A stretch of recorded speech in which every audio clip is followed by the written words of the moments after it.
Hello, everyone, and welcome back to the Boogie Board Tiki Bar. Today, I am delighted to be joined by Kintan Brahmbhatt. He is the co-founder and CEO of Alto. Kintan, thanks so much for coming today. How are you? Thanks, Kevin. Thanks so much for letting me weigh in, and thanks for inviting me. I'm super excited to be on Tiki Bar, and let's get rolling. Yeah, absolutely. I always like to start with the childhood to kind of understand if there was some entrepreneurial foreshadowing going on. So if I talk to a 10-year-old Kintan, what would he tell me he wanted to be when he grew up? Yeah, I think I've always wanted to build things and invent things. So I think 10-year Kintan would have been aspiring to become a scientist. It was all about tinkering, creating experiments, and huge reader of various stories of invention, how things got created, how things got invented across the world. And I think somewhere along the line, as I went through in high school. There was a fair in the school, and there was an opportunity to kind of create a stall, and I kind of went through this whole process of running this small business for a couple of days at that fair. And that was just fascinating that, hey, you could actually create. Basically, one thing I remember very clearly is that every student was allocated one stall, so they could just kind of do either games or a food item. And I somehow figured out a way to get 2 or 3 stalls allocated to me. And then I created the only sit down stall, I guess, or sit down experience at that fair. So you had like long lines of parents who wanted to kind of go and sit down, or very young kids. And that kind of gave me this spark of, hey, we can actually have invention at the minutest things and actually make an impact. I was fascinated by computers, so studied computer science and economics along the way. And just out of my freshman or sophomore year, I'd say, is when thought of starting a company in healthcare. Like, I grew up in India, did my high schooling in India, and then moved to the United States for my undergrad. I went to Purdue University in Midwest. I was super fortunate to be at Purdue because they had a fantastic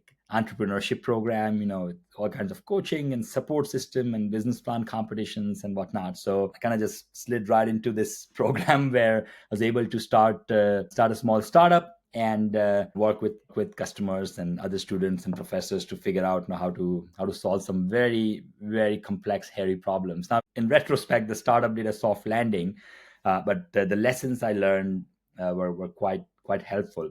And then I went to because I was studying computer science. I also wanted to go super deep into computer science. I went to Microsoft actually at that point, just to learn how to build things at scale. Yeah. This was early 2000s, and went on from there. So I want to go back to your time at Purdue. So you're growing up in India, entrepreneurial kid, motivated kid, interested in invention. I've been to West Lafayette, and I'm familiar with their engineering prowess, especially. How did you choose Purdue? What was it like moving across the world and then ending up in a small town in Indiana? So Purdue, essentially, so it's a fairly logical decision, to be honest. Now, growing up in India, Purdue was closer to. I had some extended family in Midwest. It's about 2-3 hours Chicago, so 2-3 hours driving distance from it. So Purdue was closer to that. My first choice was MIT, which I applied to. I did not get in. So I think the discussion with my parents, I was probably 16 or so at the time. I was like, hey, if you're kind of moving away to a new country alone, etc., if you get into like MIT, great, get there. If for whatever reason you cannot, maybe go somewhere within a driving distance from some family member, some extended family member. So looked at a few colleges in Midwest, and all great colleges. I think Purdue just resonated really well because I'd heard of Purdue due to their aviation and aeronautics department. All these Neil Armstrong and all the famous astronauts I'd read about had something to do with Purdue. So it was kind of more of a known entity to me at the time. So I picked Purdue and dove right in. As I said, was super fortunate to have made that decision. Yeah, absolutely. And so you start a healthcare company. I saw you're dealing with medical records and health insurance marketplaces, and you're presumably early 20s, still. 17. Oh, you're 17 and 17. Yes. Yeah. Okay. So then how did you go about trying to make deals in a space with heavy regulation, heavy red tape? What was that like? A lot of it was naivete, I'd say, on my part at the point. But I was trying to go after an idealist approach where, as I was studying economics, and I also had several folks in the healthcare profession in the extended network, both at Purdue as well as in friends, families, and such. So I'd just kind of go and do some customer discovery in those conversations. And I actually genuinely thought at the point that, hey, yeah, we'll change some regulation if this is the right thing to do longer term. And it was possible. It was just, it would have taken a little longer than what I was able to afford at the time. Where I think the whole point of the fact that US healthcare costs were increasing in double-digit percentages for several years was quite fascinating to me. Where, with all these advances in technology, why wasn't tech able to solve it at the time?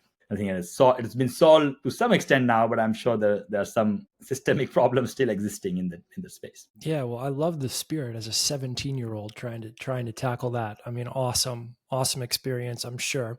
And then what I love about your career is you kind of ping pong between founding companies, investing in startups, and large companies as well. So then you come into Microsoft, and you've probably touched everybody who's listening to this in some capacity because you're working on Office products out of the gate. Can you take us through the story of you working on the Microsoft Office suite? Yeah, I was working on the Office programmability team, which is essentially, we worked on the object models of Word, Excel, PowerPoint in the early 2000s. It was a fascinating journey to kind of uh, work with super sharp people and folks who just added a completely new lens of experience and expertise, a viewpoint, worldview on how to approach a problem. We have funny anecdote. In my first year as a PM, my primary developer, so I was a PM and I had a primary developer who I interacted with on a very regular cadence, and we worked together on the same feature sets. He had joined Microsoft in the year I was born. So that was such a fascinating perspective to kind of take into account. And then I'll see like he's kind of listening to my viewpoints and we're kind of collaborating in a meaningful way. I'd also see that he had very strong conviction about certain things and was kind of rooted in all this experience. So it kind of gave me, just learning through osmosis, but just by observing folks who are really good at their craft was a fascinating experience. Starting a small, I've always liked starting new things. A small initiative, I'd say, within incubation within Microsoft was around social networking for professionals, Oh, around interesting. conferences. Microsoft itself had about 60 or so conferences of their own. So Microsoft had that.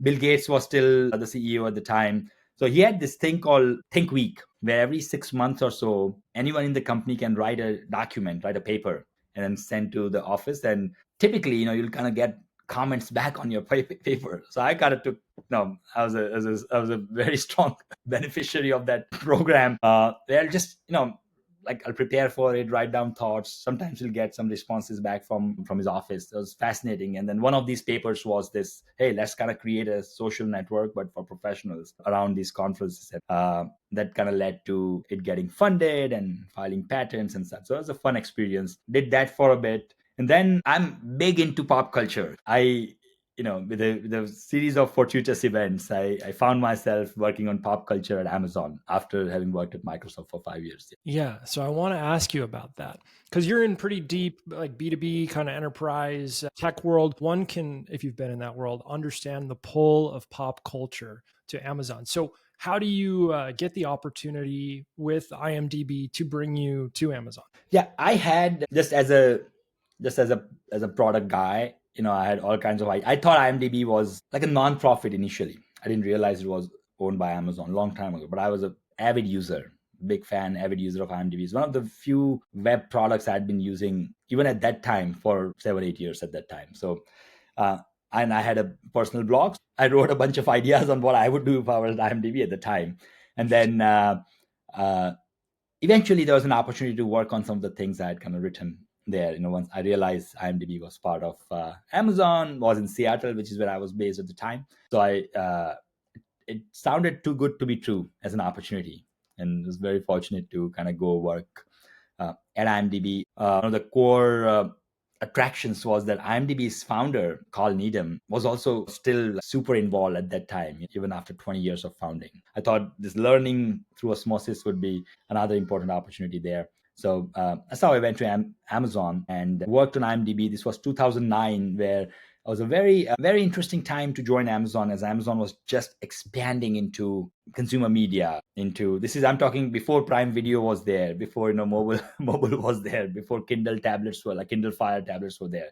Having had the opportunity to work on these consumer and mobile products at IMDb, I was privy to be part of the business plans for Prime Video and few others like devices. So it kind of gave me a good vantage point and context to explore other ideas and kind of invest and explore into other ideas. So after working on movies, so IMDb and Prime Video for about 4 years, got an opportunity to get to do something in music. So growing up in India, music and movies are very intertwined industries. So in my mind, it was always because a lot of the popular music is actually soundtracks of movies in India, of Interesting. Bollywood movies. So fascinated by the opportunity, and I had a very interesting project to kind of figure out, hey, should Amazon get into streaming music? If so, how would we enter? And as a very open-ended project where could just first learn about the industry and then explore how we can enter the space. So I did that.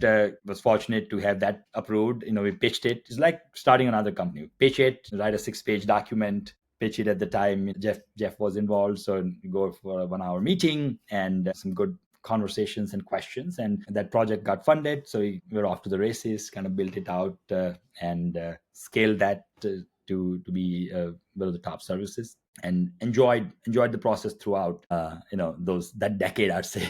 Absolutely. I can imagine. I mean, you joined like right when all of this is kind of starting. I mean, IMDb had been around for a while, but streaming music, you then go on to lead the podcast initiative at Amazon. I'm curious which of these three areas, podcasts, music, and movies, you're most able to consume now. I know you're running a startup. It sounds like you have a young child as well. Yes. So I have to imagine that things are a little fewer and far between. So music is still the primary consumption, I'd say, but podcast is a close second, and primarily because my 5-year-old listens to a lot of kids podcast stories through our Alexa device, and there's this there's an end of year review of your consumption that Amazon Music sends out called Delivered. Many apps do a version of that. And I was just looking through it, and I think it was music followed by podcast being a close second, as measured in number of minutes. How did you think about, so when you go on to lead the podcast initiative, you've had some experience with the heightened level of competition from big players in that space. So when you're pitching the podcast group, how are you thinking about how you're going to go and take this market? Yeah, it was really a pull from our customers. Mm. As the head of product for Amazon Music, I had access to a lot of data around what customers requested, what they wanted to do, times of consumption, how they were consuming audio content. And it was apparent that customers also wanted non-music audio in their consumption mix. So we knew there was a customer demand. There's a very strong conviction there, and then just went in. And once we entered, we thought content was going to play a key role. So we ended up actually acquiring a studio we all loved called Wondery for content, in addition to our own consumer experience. And Amazon now has continued to do well, both Yeah. with Wondery as well as Amazon Music and Audible. And then I think I'd just say, like, the pithy answer to that is really starting with the customers, working backwards, where we had certain insights, certain things that we thought we could solve in a meaningful way that were just not being solved yet in the market. And there's also a bit of, I'd say, the market segment was also growing at a very fast clip. It's a bit of opportunistic approach there as well. Yeah. I'm a consumer of just about every product you touch there, and so Thank you. I'm a big fan, especially IMDb. I had no idea until I was researching this that IMDb was owned by Amazon, but I have long kept my watch list in IMDb. I think it has the best balance between, I think Rotten Tomatoes is kind of on one end where you're going to get your art house stuff, and then there's entertainment value. IMDb has a great blend. So great work. Thank you. But so then you're an executive at Amazon. You're working on really cool stuff, pop culture focused, awesome stuff. What gives you the bite to get back in the ring as co-founder and CEO of Alto? Yeah, a couple of things I'll mention. Having started a company earlier in the career, I was very aware that I can very easily get sucked into a very large company. Nothing bad with it, but I wanted to make sure I have skin in the game in the evolving startup ecosystem. So I actually started angel investing very early on in the career as well, and have been doing it for like 15, 20 years, I'd say, and have had an opportunity to kind of partner up with many founders I've learned from, again, through osmosis, by observing and such. Given bulk of my career in the last like dozen or so years has been in consumer. all my investments were in B2B SaaS just to avoid any conflict. Like I Interesting. didn't want to go invest in another music company. So that kind of kept me closer to the world of B2B SaaS, what made things work, how they may work differently, the investor landscape and such. And my role at Amazon was all about chapters of creating new products, scaling them, and then creating another new product, scaling it. So I started with parts of IMDb and built a product called X-Ray, which is essentially while you're watching something on Prime Video, it'll tell you who's the actor on the screen at that point. So you can pause the screen or you can press a button. It'll tell you who the actor is. So it's a contextual layer that sits on top of any media. That followed by music, followed by podcast. Once we scaled podcast to a certain level, next two ideas I was exploring were future of B2B sales. I think the question my co-founder and I asked ourselves was, how do we make B2B selling more e-commerce grade? By e-commerce grade, I meant like Amazon. How do we bring product closer to the customers and customer enablement, buyer enablement. So that was one thing. And the other was more around the future of work and future of recruiting. And I figured both of those, the shape of those problems was such that the value would be greater to start them outside of Amazon. If the line of inquiry was something that could have been done within Amazon, I would have likely taken that path, because I think what I really get passionate about is building something, actually creating a world-class product, making an impact and such. But I think these two theses, they lend themselves really well to just starting something outside of Amazon. Continued the customer discovery, talked with several leaders like yourself, and kind of went in the path of building Alto, which was more around the insight that product is going to play an outsized role in the future of modern GTM, even sales assisted GTM. So and how can we bring product, how can we enable the sales teams or GTM teams to use their own product as their most powerful revenue multiplier or growth multiplier? And that was the thesis to start Olto. And we, through customer discovery, we realized that the mid-funnel opportunities to address parts in how demos were done, how and when and how quickly, in what format did customers get access to the product. And if I were a product leader, how would I want a prospect or a customer to perceive and see my product? So I'd ask a question to a CPO, chief product officer of a company, and then a sales leader of a company. And I think there was some delta in what was being displayed and so on. And not due to lack of intention, it was just lack of tool set. So we thought, hey, look, especially given that most B2B apps are web apps, so HTML-based web applications, what if we take these large language models and apply them to HTML and create on-the-fly personalized layers of data that we can apply to live web products? And that's how kind of Alto came together. There's a little bit of itch of building an X-Ray, which I built for Prime Video. I had built for Prime Video X-Ray, but for products or for web apps or SaaS apps, which is, hey, contextual layer that sits on top of an existing media. So a confluence of things, the readiness of LLMs, the problem statement from conversations with sales leaders and product leaders, as well as this itch of building what an X-ray like experience would look like for a SaaS app, building Alto. Wow. Yeah. I remember the first time you told me about it. And I've been in B2B sales my entire career, tech sales. And the motion has been that someone requests a demo, you spend time, a lot of time with your solution engineer preparing that demo. You kind of hope that it's mostly accurate, and then you schedule a meeting to deliver that demo. Lots of time, a lot of stakeholders involved, a lot of assumptions being made. So it just makes so much sense to me. I'm glad that you're building it. Thank you. What have you learned about the solution engineering community as you've gotten closer and closer to them? Yeah, I think the solutions engineers, I've had a chance to interact very closely with several hundred of them and leading teams, many of them in the cutting edge of their profession. They are super resourceful.